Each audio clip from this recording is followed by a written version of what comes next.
హైదరాబాద్లో బోనాలు వైభవంగా నిర్వహించామని కాంగ్రెస్ నాయకురాలు కోట నీల్మ తెలిపారు. బల్కంపేట ఎల్లమ్మ, ఉజ్జయిని మహంకాళి దేవాలయంలో బోనాల ఉత్సవాలు జరిగాయన్నారు. భక్తులకు ఇబ్బందులు లేకుండా చర్యలు తీసుకున్నామని వివరించారు.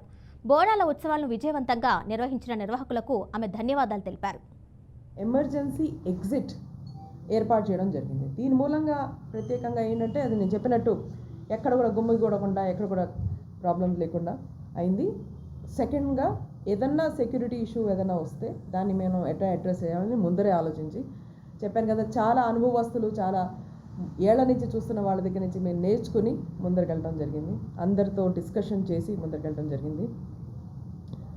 మంచినీటి మీరు చూసుంటారు అక్కడ ఐ థింక్ లక్షల ప్యాకెట్స్ మంచినీటివి అక్కడ డిస్ట్రిబ్యూట్ చేయడం జరిగింది. ఇది కూడా దీనికి కూడా నేను ధన్యవాదాలు. బోత్ అంటే వాలంటరీ ఆర్గనైజేషన్స్ అలాగే గవర్నమెంట్ ఏజెన్సీస్ ఇద్దరు చాలా బాగా పనిచేశారు. 7 లక్షల వాటర్ ప్యాకెట్స్ డిస్ట్రిబ్యూట్ చేయడం జరిగింది. 16 మొబైల్ టాయిలెట్స్, ఇది కూడా రికార్డ్ నెంబర్. ఇంతకుముందు ఇన్ని ఉండేవి కాదు. 16 మొబైల్ టాయిలెట్స్ అక్కడ ఏర్పాటు చేయడం జరిగింది. 5 అంబులెన్సెస్ మీరందరూ చూసుంటారు. ఇవన్నీ నేను మీ ఎదురుకుండా ప్రత్యక్షంగా చూసుంటారు. మీరు అక్కడ ఉన్నాయి.